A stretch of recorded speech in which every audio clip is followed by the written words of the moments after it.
Hello and welcome to my crystal collection part 2 video. So I've already posted the first one, if you want to go check that out.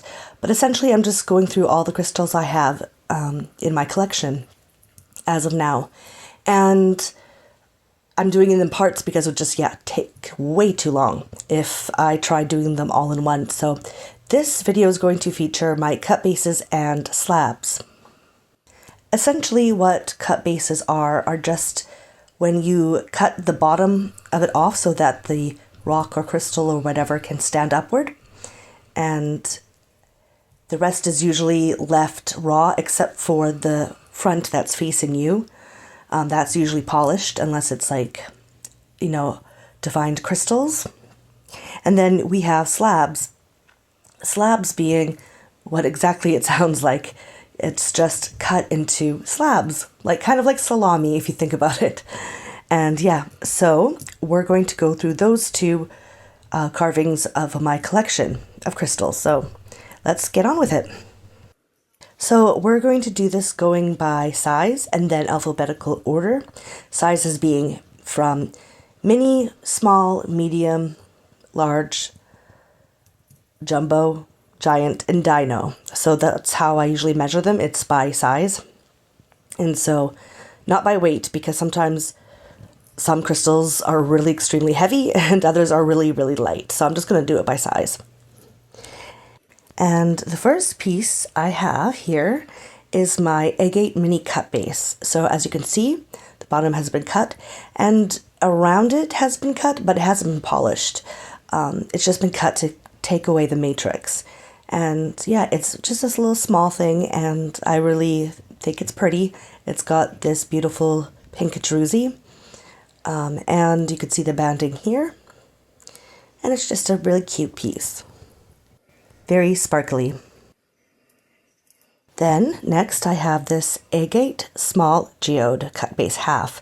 So this is half because obviously as an agate it's been cut in half, this way, but I only have this one half. Usually they don't sell them together, they sell them separately. Sometimes you can get them together, but either way, so this is just the half of it, and that's all I have. You can see here that the base has been cut and not polished or anything, and here we also can see that it's left raw.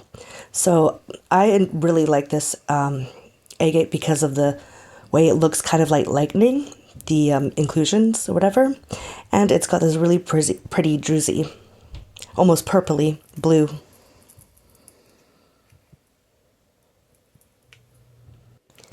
Then next I have this other agate small geode cut base half. So again, I only have the half, but with this one it's a little different because they didn't actually cut the base of it, but that's because they didn't need to, the way that it was formed. So instead this would just sit like this, and I would still consider it a cut base though, the way that it is presented. And with this opening here, if you look closely, what makes this piece interesting is that you can see the formations of a quartz flower growing within.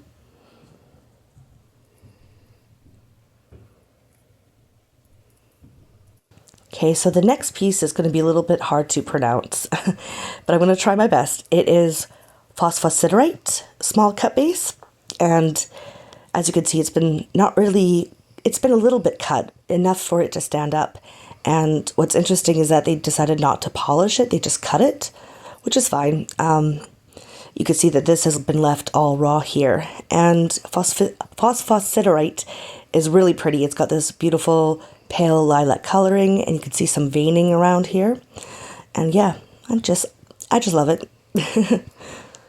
The color, I love the color. Purple is one of my favorite colors, so it is also really pretty carved and polished as a stone.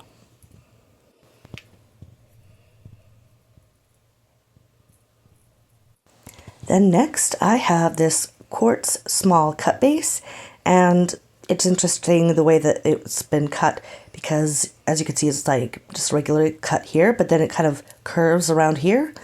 But it's just a pretty piece. It almost has like this milky undertone to the quartz actually.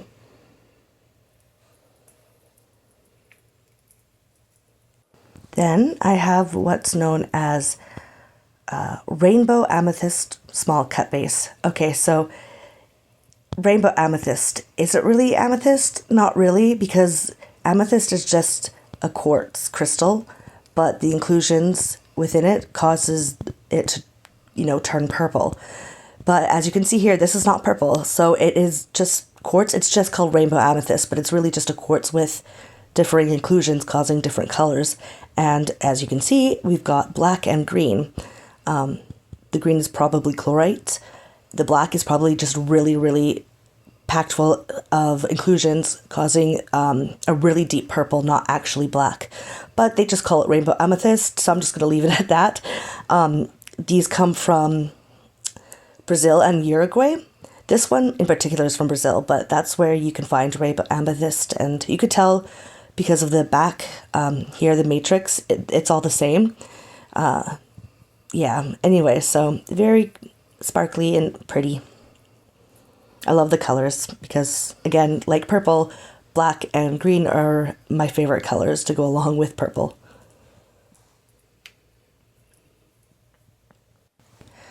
And then I have another rainbow amethyst small cut base, except this is purple, but also black. So it just deepened in its coloring, right? So that it appears black.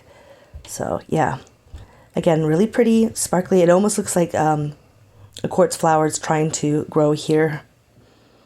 Yeah.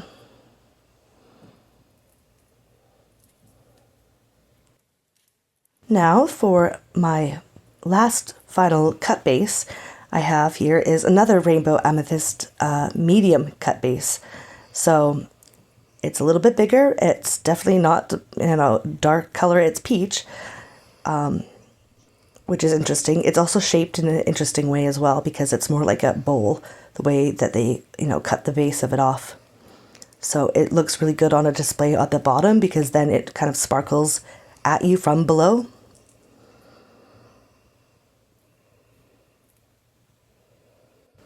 And now we're going to move on to our slabs. So we're going to go through these slabs first by size again, and then by alphabet, starting off with this Larimar mini slab. Larimar is pretty pricey nowadays. It's only mined in Dominican Republic. That's the only place that it's found, and they're almost mined out. So this piece, although small, it's actually quite nice quality. Like, it's pretty good quality because I've seen the more Larimar I see out there, the lower the quality it becomes. It's getting mined out. And so I really wanted to grab a nice piece before that happens because the price is going to skyrocket once it is mined out. And that looks to be fairly soon. So yeah, really happy about this piece. I love the blue. It almost looks like the Caribbean Ocean almost, with the waves and the blue. But yeah, small but mighty. And then next I have this petrified wood mini slab. So petrified wood is just wood turned into stone, essentially. So the organic matter went through a process of bimineralization and now is rock. And when that occurs, it's really pretty actually. Like, as you can see here, we got these purples, maroons, and browns, and it comes in dark earthy toned colors when it's petrified.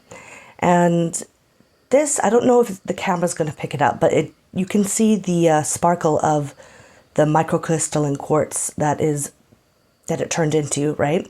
Around this sort of area here. And also around the rim, there's a little spot here, which I don't know if it's going to pick up on camera, but it is sparkly. And as you can see here, the bark has worn off, and it's just like the inner tree, I guess, that has turned into a rock. But yeah, so just a very interesting piece. I love petrified wood.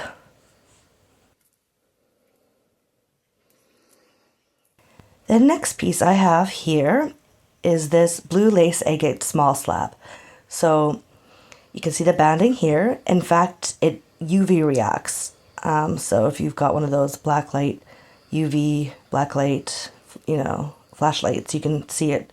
And you can see this kind of growth of the bigger distinct points coming out here. So it kind of reminds me of someone's jaw. Like that's like almost like teeth. I know that might be a little bit creepy for people and sort of macabre, but I just can't help seeing that in my mind's eye. It kind of reminds me of like a piece of jaw, someone's jaw. But anyways, I'll stop being morbid. This is a good chunk because blue lace agate for some reason can be quite expensive, and I'm not sure why, because it's not like rare like Laramar or something. But yeah, it can be a little bit pricey, but I'm just glad I got this, cool looking piece. And for my next piece I have, it is actually one of 5 of my top crystals ever, and that's malachite, small slab. I love malachite. Yeah, it's in my top 5, and I just loved this piece that I had to pick it up because it reminded me of a tree or like a leaf or something. It just gave me that vibe, and I love malachite for its color. I love like the shades within it, like the banding within it, and it does give off a chatoyancy. I don't know.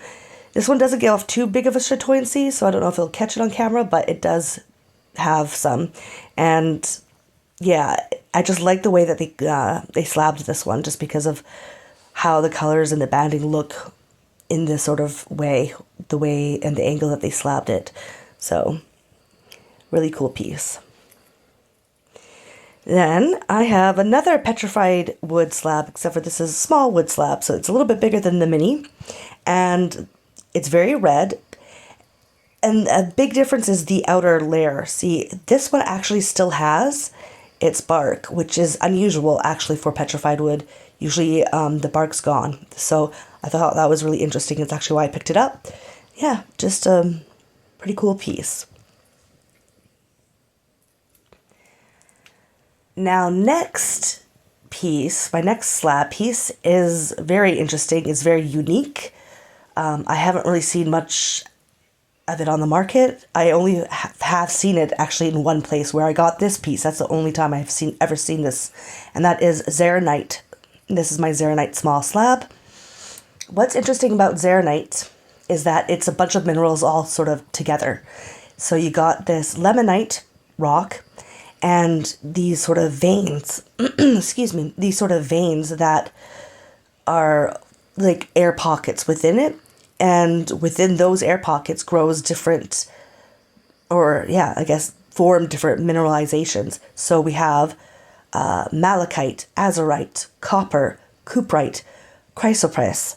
There might be a few others that I'm missing, but yeah. So it's all these veins being filled with all these different minerals, and it creates this cool looking pattern within the rock. And yeah, so I got this from my rock miner, I guess you could say, and he mines his own rocks, and then he has a lapidary shop in his home, and then he sells his own stuff. So yeah, I got to cut out the middleman, so really great price, right?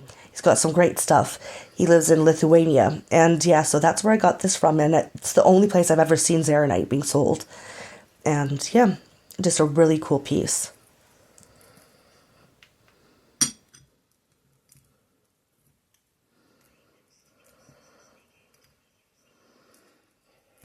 Alright, next piece is this agate medium slab. The reason why I picked this up is because I thought it looked kind of like a painting, like a landscape painting with water and the sea, as well as clouds and, the sky, overcast sky. It looks like a painting.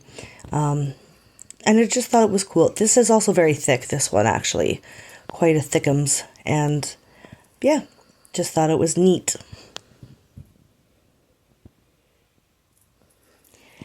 And so the next piece I have here is this charoite medium slab. So charoite is pretty expensive. It only comes out of one place in Russia on the Charo River. That's hence the name, And I got this piece from the same Lithuanian guy I got my Zaranite piece from. And he's got quite a few pieces for a great price, for a really great price. And so, yeah, I love this piece. It's another one of my top 5 crystals or minerals ever, alongside malachite. And I mean, just look at it. Look at the swirls. It's just so cool. And it's also got chatoyancy. And another thing I love about this slab is that you have this polished side, but when you flip it around, you have this matte polish.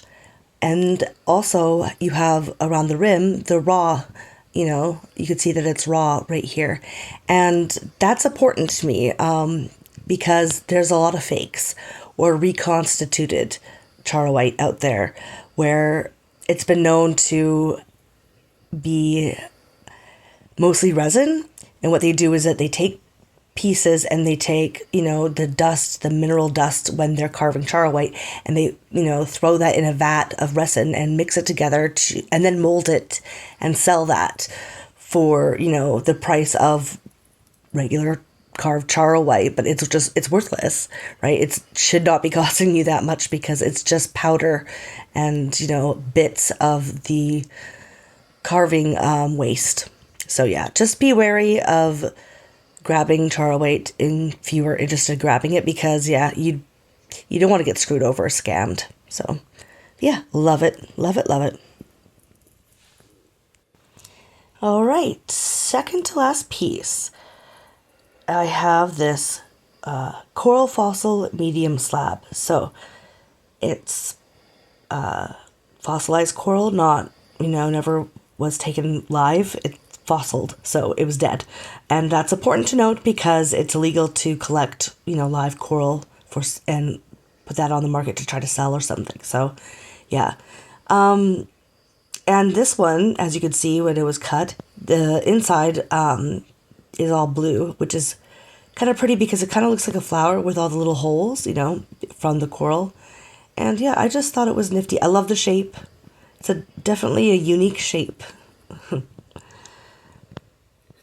And we are at the last slab I have, that being this beautiful fluorite with scolecite inclusion medium slab. So everyone loves fluorite. Who doesn't love fluorite? People know a lot about fluorite because it's pretty popular. And it's just, yeah, it's really pretty. It's got an array of colors it comes in. And this piece in particular, you have this rainbow and yeah, just really cool zoning. And then we have the layer of scolecite, which are these like needle points pieces that are, embedded within. And scolecite is a part of the zeolite family. And I actually don't have any other scolecite in my collection. It's only this piece that I have some of that mineral in my collection. And I just think that it looks really cool that it's like inside there. It almost looks like it's partially frozen, like, frozen ice almost. It just looks neat. And it just looks neat. And that is all. So part 3 should be coming out real soon after I post this, because I'm trying to do them all together and just, upload them separately and give it a little time in between. But I would like to get it all done. So yeah, it shouldn't be too long after this is put out that the next will be put out. And in the next video, we'll be going over my freeforms that I have. So yeah, be on the lookout for that, and like, comment, and subscribe. And I'll see you then. Bye.